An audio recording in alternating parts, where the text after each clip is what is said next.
আসসালামু আলাইকুম আমার ভাইয়েরা সবাই কেমন আছেন? আজকে আমি আপনাদেরকে আরও একটা জিনিস শেয়ার করতে চাই। দেখেন, আমি একটা সাইডে কাজে এসেছি। তো এটা আমি ছাদ থেকে দেখেন এই যে সিঁড়ি ঘরে উঠলাম।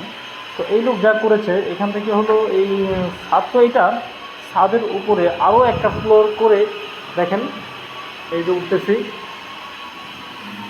আরও একটা ফ্লোর করছে।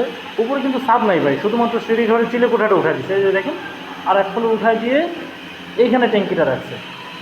দেখেন, এই যে এখানে গেট দিয়ে রাখছে, পরবর্তীতে যখন ছাদ হবে তখন এটার সঙ্গে মিলাই দেবে। এই গেট দিয়ে তখন ওই ছাদেই ঢোকা যাবে ইনশাল্লাহ। তো আমার কাছে যেটা মানে সুন্দর লাগছে, দেখেন আমাদের গরমকালে গরমকালে গোসল করতে গেলে যেন পিঠ পুড়ে যায় ভাই।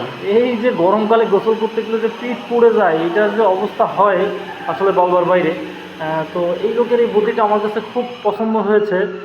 দেখেন, সিঁড়ি ঘরের ভিতরে এইখানেই চিলেকোঠার ভিতরেই আপনার হলো ট্যাঙ্কিটা লাগাই দিছে। যার কারণে দেখা যায় পানিটা আর হিট হয় না। গরমকালে টেম্পারেচারটা একদম ঠিক থাকে।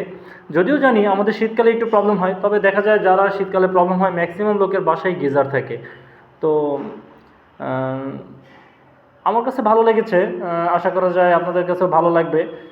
এই জন্য বললাম। যদিও এখানকার এই পাইপটা কিন্তু ভাই খুবই নর্মাল ধরনের একটা পাইপ, এটা নিয়ে আবার কেউ কোনো মন্তব্য করেন না, আমি এটা করিনি, এটা এখানে দেখতেছি এই আর কি। ঠিক আছে, আসসালামু আলাইকুম, দেখা হবে আবার নতুন কোনো ভিডিও নিয়ে।